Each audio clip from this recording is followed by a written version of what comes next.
Could you address the question of the cost to ratepayers?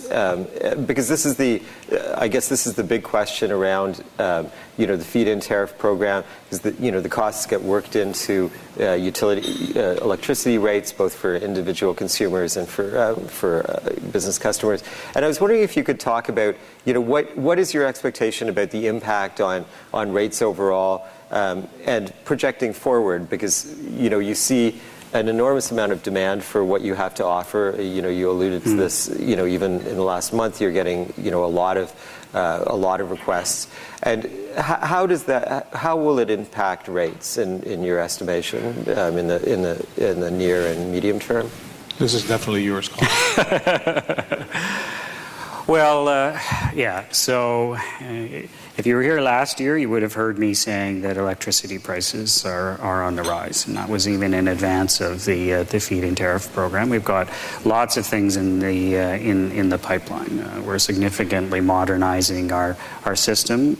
We're getting off coal. We're upgrading our infrastructure, and there is a price to pay for that reliable and sustainable electricity, and we've come a long way.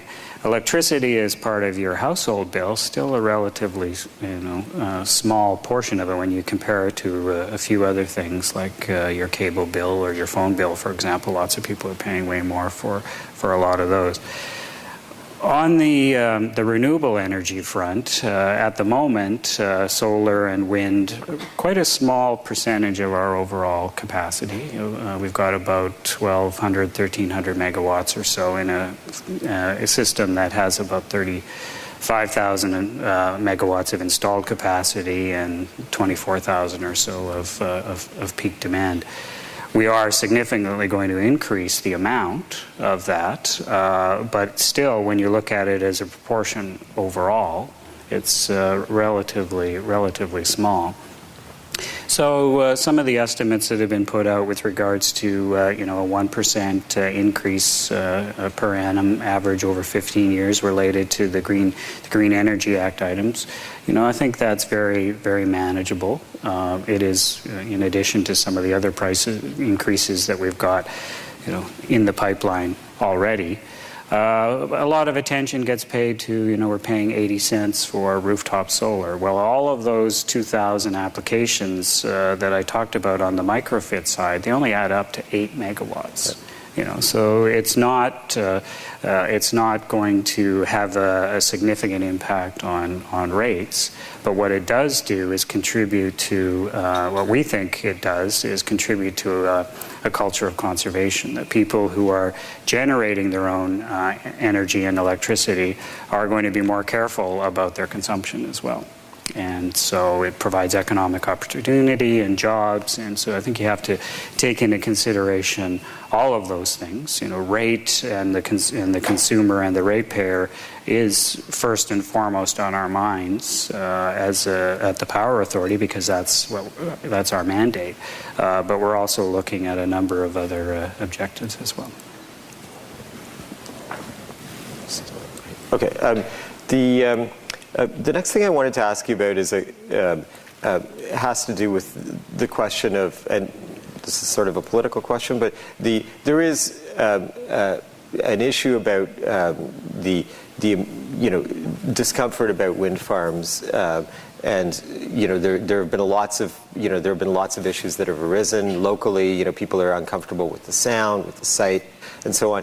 And I was wondering if you could talk a little bit about what the OPA's thinking is on this, what the government's thinking is on this going forward, because it's clear to me in covering this over the last several years that it's not something that's going away. The question about there's still unresolved debates about the question of whether the wind turbine syndrome has an effect on, whether there's an effect on people's health. And, these are debates that take place outside the realm of science to some extent. There's the NIMBYism and so on. And I was wondering if you could talk a little bit about how, how you're dealing with this as we sort of ramp up this sector. Sure. Well, we're not the first jurisdiction in the world to put up wind turbines. There's 60,000, maybe more of them around the world. As we were designing the program with the government, they were also embarking on very significant consultation on the environmental approvals process, looking at the research around the world. The Ministry of Environment did end up setting some pretty, by some measures, stringent setbacks. Others feel they're maybe not strong enough, but those were based on science. But they've also taken into consideration that there needs to be a certain amount of monitoring and watching what's going on. So they've made those commitments as well. They're setting up, or maybe have set up, a research chair that will be looking at these kind of things. We take those into consideration as well. I've met with Wind Concerns Ontario and a variety of others, and it's important to listen to their concerns. I think you have to also look overall at the what going down the road of wind is helping us to do, and it's helping us to get out of coal. Coal has significant and worse health impacts.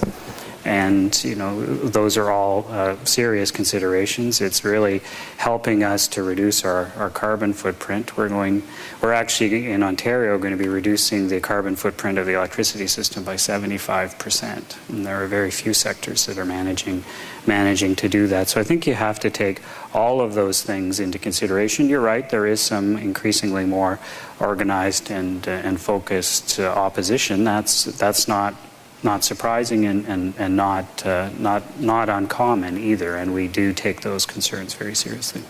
And just on the political comment, because there was some pushback, regulations were changed and the setbacks were increased. So, I mean, it's, as you say, something which is being monitored and something which will evolve over time in terms of the interactivity between the public's reactions and the technical and the engineering needs. I think I see a gentleman over there. Thank you. My name's Mike Eklund from the University of Ontario Institute of Technology. I'd like to ask a couple questions. And first of all, I'll just say that certainly as a consumer, I'm very excited about the Green Energy Act and everything that's happening in Ontario. And as my job as a university professor, I'm extremely excited about that, to be involved both the teaching and new students that are going into that area, and in the research and other possibilities that are happening.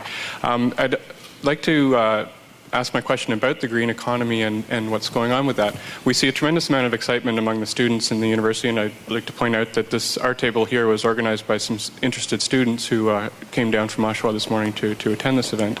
And we're doing everything that we can to make sure that our students are ready for the green economy and take jobs in that area, and we're trying to work with some other organizations like Hydro One and OPG to make sure that's going to be the case across the board, or more widely.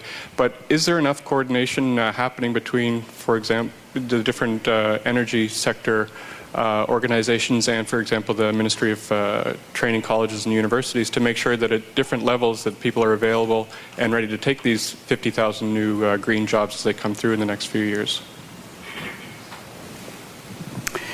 Yeah, well, it's a great question. I mean, there's a number of things on your side. One of them is the demographic of the electricity sector. With the aging workforce, there are going to be lots of opportunities. Hydro One, OPG, ourselves, we've all done a number of different partnership type programs with colleges, individual colleges and the like. Some colleges on their own initiative are putting in place wind turbine certification programs and the like. Is there enough coordination? Well, I can certainly tell you that MEI and training colleges and universities are well aware of the need.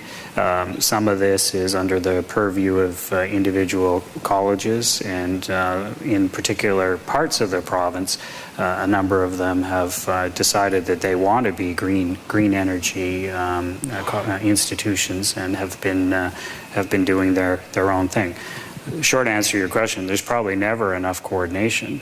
But there's certainly lots of opportunity, and I know Laura and Paul have been undertaking very specific initiatives with individual colleges to get at this.